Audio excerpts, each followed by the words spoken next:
75% of Americans over 65 have less than $100,000 saved for retirement. Let that land for a second. 3 out of 4 people. And I don't mean people who were reckless or irresponsible. I mean people who showed up, who did everything right, who believed the promise. I am 75 years old, and I am one of those people. I worked 40 years in corporate America. 40 years. I contributed to my 401k every single paycheck starting in 1978. I waited for Social Security. I planned. I tracked. I sacrificed. And at 71 years old, I sat in a hospital bed looking at a bill I couldn't pay, and I finally understood that I had been lied to. Not by one person, by an entire system, by an idea. And here's the thing, the lie wasn't the numbers. The numbers were fine. The lie was about what money was actually for. I learned an old rule at 71 that most people have heard and completely misunderstood their whole lives, and it changed everything for me. I want to share it with you today. Not because I want anything from you, but because I spent 4 years thinking I was the only one who felt this way, and I wasn't, and neither are you. So if you have a few minutes, stay with me. Just be here. That's all I'm asking. I graduated from Indiana State in 1973 with a business degree and stars in my eyes. I remember the exact feeling of walking into my first real job. It was a Tuesday in January of 1975. I was 25 years old. The office smelled like burnt coffee and cigarette smoke, and the kind of industrial carpet that never really gets clean. Fluorescent lights humming overhead, this flat, relentless hum that I stopped hearing after about a week, because your brain just decides to filter it out. I carried a briefcase. I was so proud of that briefcase. Brown leather, little gold clasps. My mother gave it to me. I thought it meant something. I thought I had arrived. My supervisor, a man named Gerald, sat me down on that first day and explained the benefits package. And when he got to the 401k, I mean, this was still relatively new, right? 401ks had only really started becoming a thing a few years before. When he explained it, I felt this click, this sense of, okay, I understand the game now. You put money in, the company matches some of it, it grows tax deferred, and by the time you're 65, you have a pile. A real pile, enough to live on. Gerald made it sound like mathematics, like gravity, like something that simply could not fail if you followed the steps. I kept a pay stub from 1976. I still have it somewhere in a shoebox in my bedroom closet, yellowed, soft around the edges, like old paper gets when it's been handled too many times. My gross income that year was $11,200. My 401k contribution was 4%, $448 for the whole year. I remember thinking, this is the seed. You plant the seed, you water it, you wait. Does that sound familiar? I bet it does, because that's what they told all of us. I believed in Social Security the way some people believe in things they've never actually examined. It was just there, this backstop, this promise the government had made to every working American. You pay in your whole career, and then when you can't work anymore, It's there. I never thought to question whether it would be enough. I never did the math on what enough actually meant at 65 versus what it would mean at 75, because inflation is patient in a way that human beings are not. I didn't think about any of that. I just kept working. And I worked. I really worked. I was at the office before anyone else, and I left after most people. I got promoted. I moved from Indiana to Chicago, then from Chicago to Atlanta. My husband Richard came along for the first 2 moves. By the third one, he said he couldn't keep uprooting the family. We had 2 kids, Daniel and Carol. Carol was 12 when I moved to Atlanta. I told myself I was doing it for them. I told myself the financial security I was building was a form of love. I didn't want to look too closely at whether that was actually true. Here's what nobody puts in the retirement planning brochures. Nobody tells you about the gap. I don't mean the gap in your savings. I mean the gap between what you think your retirement will cost and what it actually costs. The average American couple retiring today will spend $280,000 on healthcare costs that Medicare doesn't cover. $280,000 out of pocket after Medicare. I want you to sit with that number for a moment, because I sure didn't. I nodded along at all the right seminars. I had a financial advisor named Paul who wore very nice suits and used phrases like sequence of returns risk and diversified asset allocation. And not once did he say to me, "Margaret, Medicare is going to leave you exposed in ways that will genuinely frighten you." I'm not proud of this. I thought Medicare was basically free health care. I thought that was the deal. You pay into it your whole working life, and then when you're old and sick and need it most, it's there and it covers things. What I found out at 71 is that Medicare covers about 60% of healthcare costs in retirement. 60%. The other 40% is yours.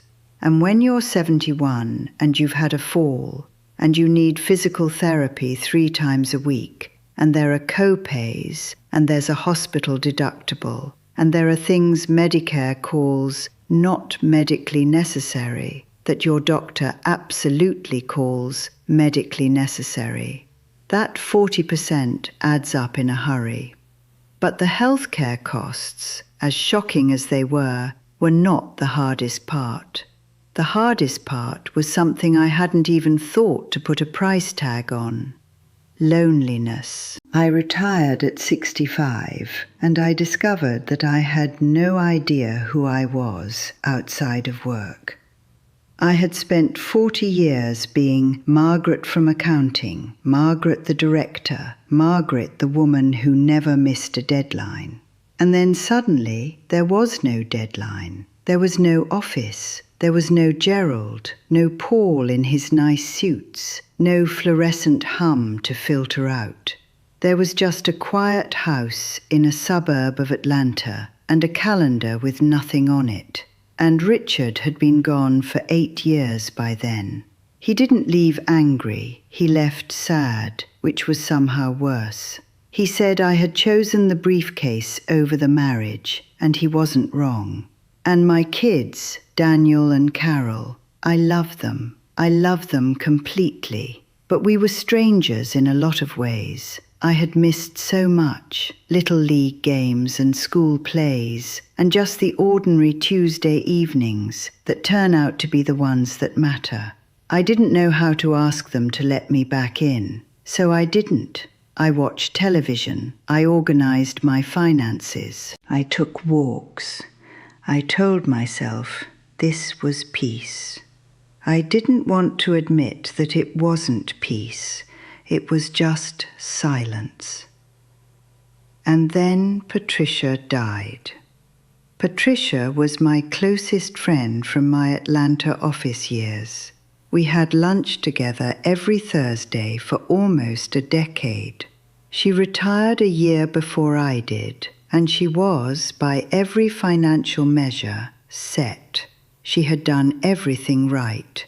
Her 401k was healthy. She had a pension from her first job. Her Social Security check was substantial. She had a spreadsheet, this meticulous, color-coded spreadsheet that projected her finances out to age 95. She used to joke that she was going to die rich, and she was okay with that. Patricia had a stroke at 69. She was gone within 48 hours. And here is the thing that I could not get out of my head for months afterward. Patricia never spent it. She never took the trip to Portugal she had been talking about since 1994. She never redid her kitchen the way she wanted. She never hired someone to help with her garden so she could actually enjoy it instead of just maintaining it. She spent her retirement planning to spend her retirement. And then she was gone. And the spreadsheet didn't matter. I didn't learn from that the way I should have. I watched Patricia's memorial service. I cried. I went home and I made myself a cup of tea. And then I opened my own financial spreadsheet. Because that was how I processed things. That was all I knew how to do. And then 2 years later, I fell. It was a Wednesday morning, early November. I was coming down my back porch steps, and my left foot caught the edge of the bottom step wrong, and I went down hard. My wrist, my hip, my shoulder. I was on the ground in my backyard for about 40 minutes before I managed to get my phone out of my pocket and call for help. 40 minutes. That's a long time to lie on cold ground and think. And what I thought, lying there looking up at a grey November sky, was not about money. I didn't think about my 401k. I didn't think about my Social Security check. I thought about how there was nobody who would have noticed if I hadn't called. I thought about how the only reason anyone would have found me was if I had missed something I was scheduled for. I was scheduled for things. I was not connected to people.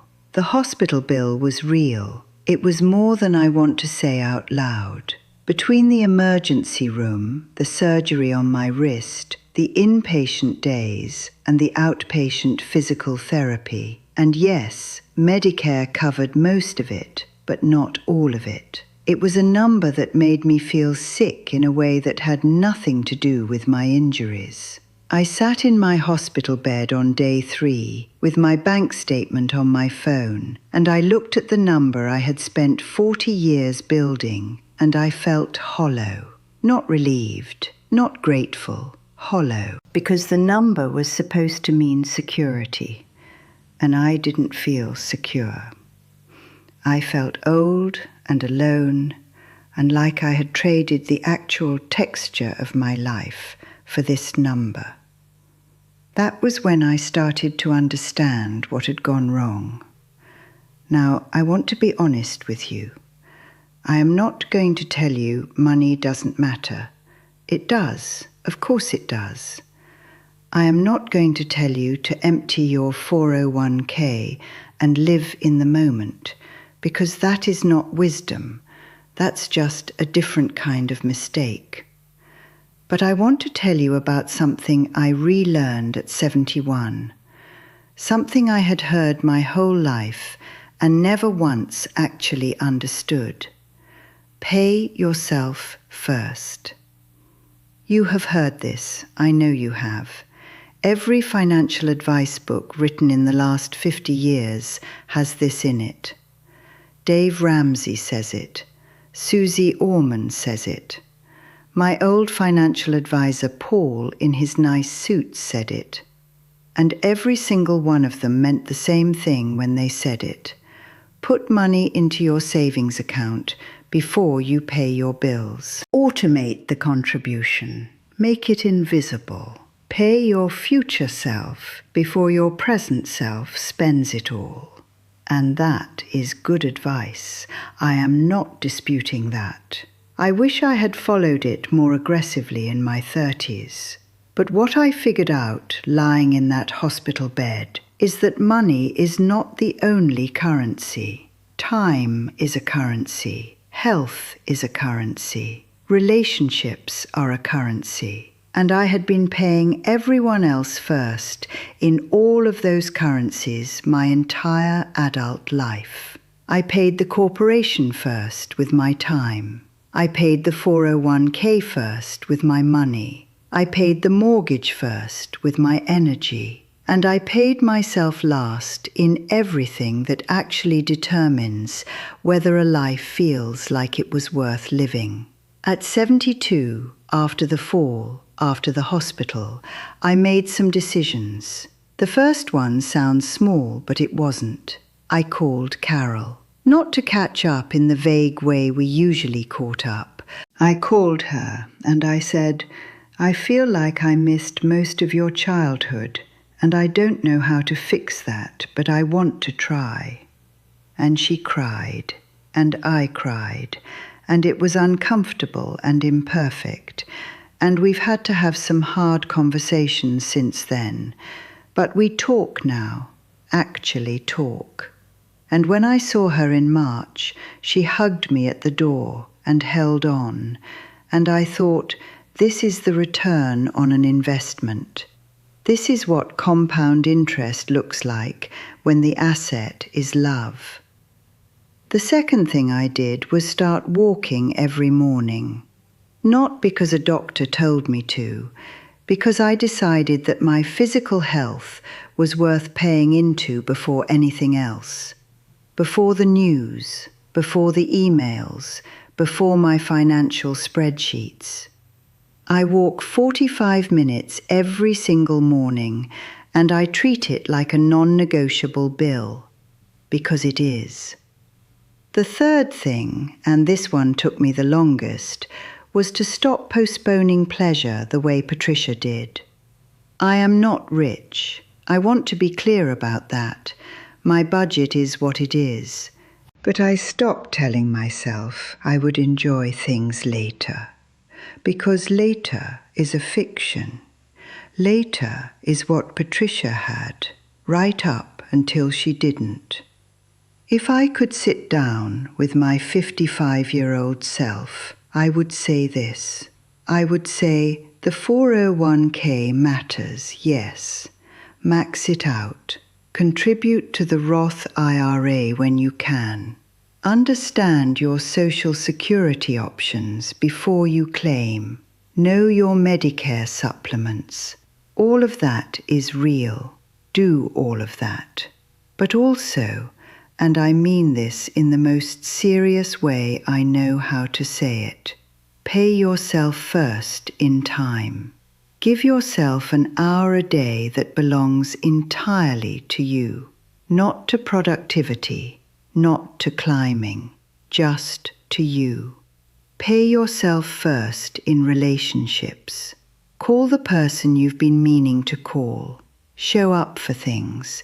Build something outside of work that will still be there when the work is gone. Pay yourself first in health, not when you have time. Now. Because your body is going to be the only vehicle you have for experiencing everything the money is supposed to buy. I am 75 years old. I have enough. Not a lot, but enough. And I am richer in the ways that matter than I was at 65, with more money and no idea who I was. The one old rule. pay yourself first. I just finally understood what self actually means. You have time, even if it feels like you don't. You have time to start. Not to fix everything, just to start paying yourself first in the things that don't show up on any spreadsheet. That's where the real return is. I promise you that.